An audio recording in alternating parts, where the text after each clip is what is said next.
Actual 16,4 para llegar a una máxima de 18 y llueve en Capital y Gran Buenos Aires. Oiga, jefe, este no es el famoso día periodista del que No, siempre... peronista, no. quiero decir. No. La cosa viene con lluvia desde hace 4 días consecutivos.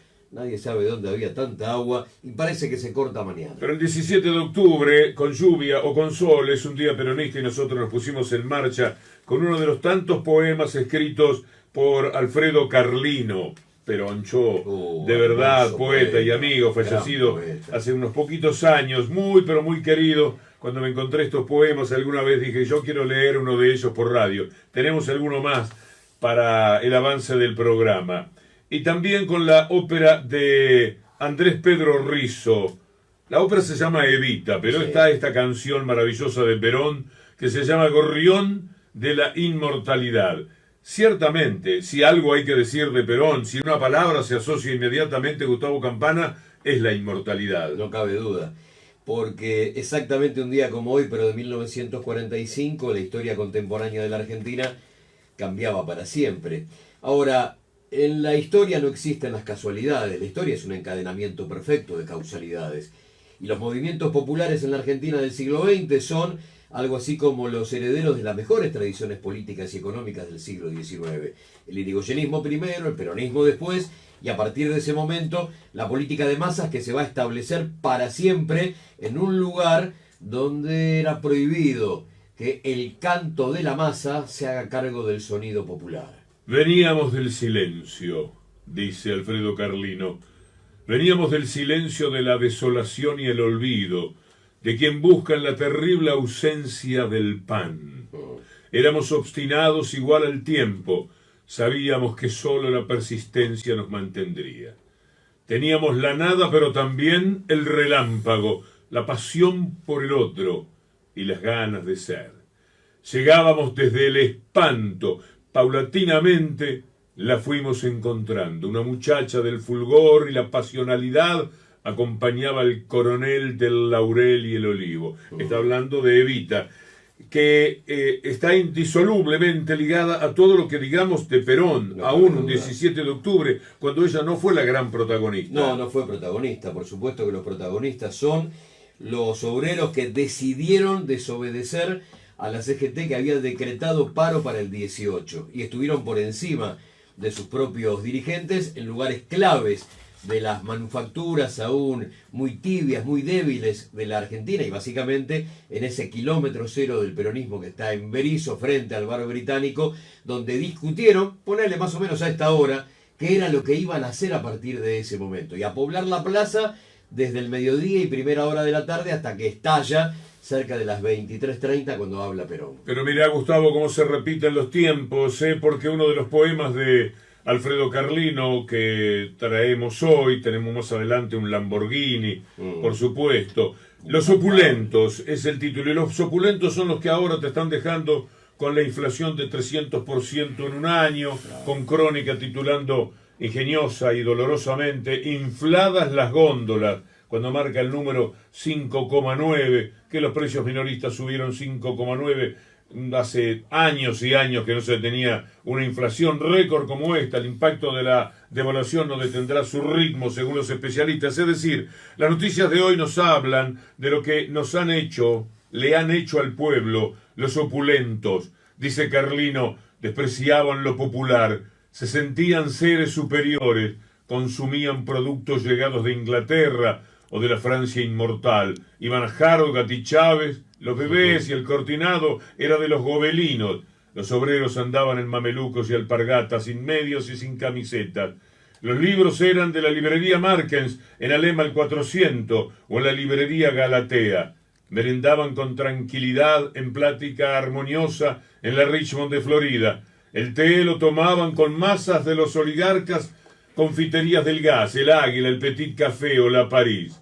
Esa inexplicable tarde se encendieron de asombro, presentían a partir de ese momento su tranquilidad era burlada por los guarangos insolentes. Se decían, los guarangos son capaces de cualquier felonía, nada respetaban, ni siquiera visten como uno.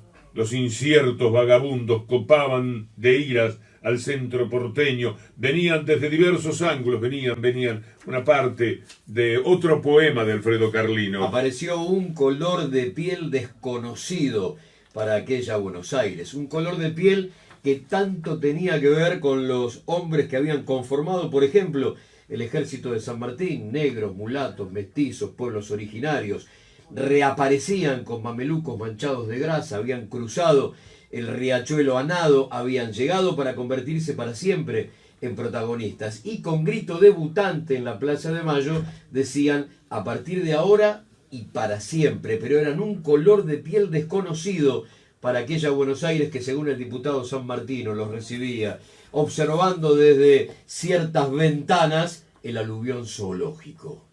En la gloria popular y el adolescente asesinado, Carlino dice, y esta fue la frase del primero de los poemas de presentación del programa, hay una frase que me tocó muy especialmente, cuando dice veníamos del silencio, de la desolación y el olvido de quien buscan la terrible ausencia del pan.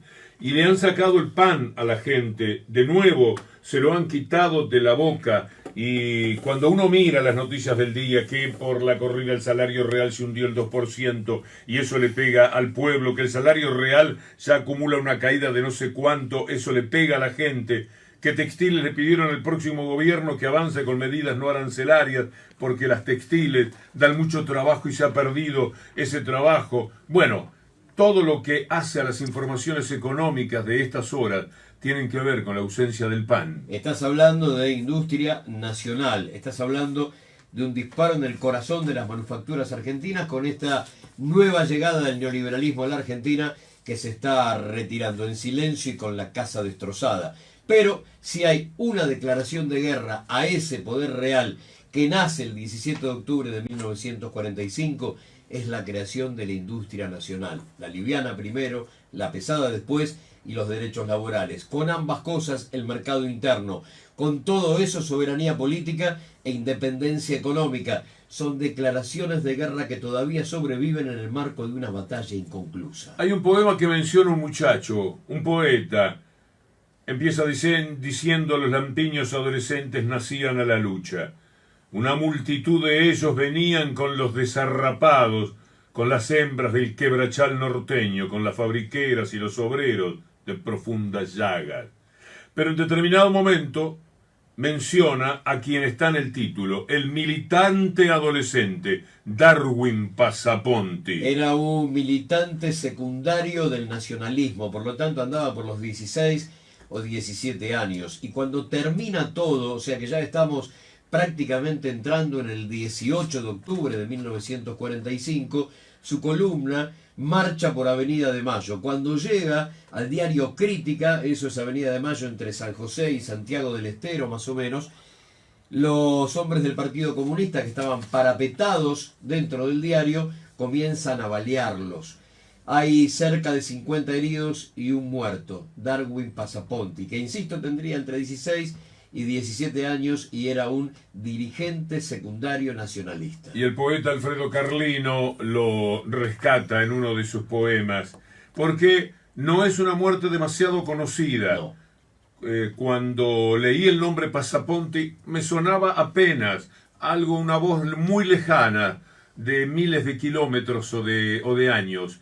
Y bueno, por eso te preguntaba, Gustavo, ¿quién fue Passaponti? Porque también está lo que ahora podemos pensar como esa poesía que significa el dar la vida por un sentimiento, el dar la vida por el otro. Eran muchos otros, eran multitudes de otros por los cuales Darwin Passaponti estaba dando la vida. Es un muerto del preperonismo, podríamos plantear, porque hasta ese momento el peronismo como tal, como lo conocemos hoy, todavía era un dato embrionario que había partido de aquel 1943 con Perón al frente de la Secretaría de Trabajo y Previsión. Pero como peronismo es un muerto Darwin Passaponti del preperonismo. No se lo tiene en cuenta generalmente cuando hacemos la larga lista de mártires, de hombres y mujeres que han dado la vida por una causa, la causa nacional, la causa del pensamiento nacional. Primero nos embargó hondamente la tristeza. Se lo habían llevado al hombre, al soñador poético. Un militar loco osado de imaginación febril, pensaba alto, había que incorporar a los desamparados a la altura de los derechos. Comprenden que este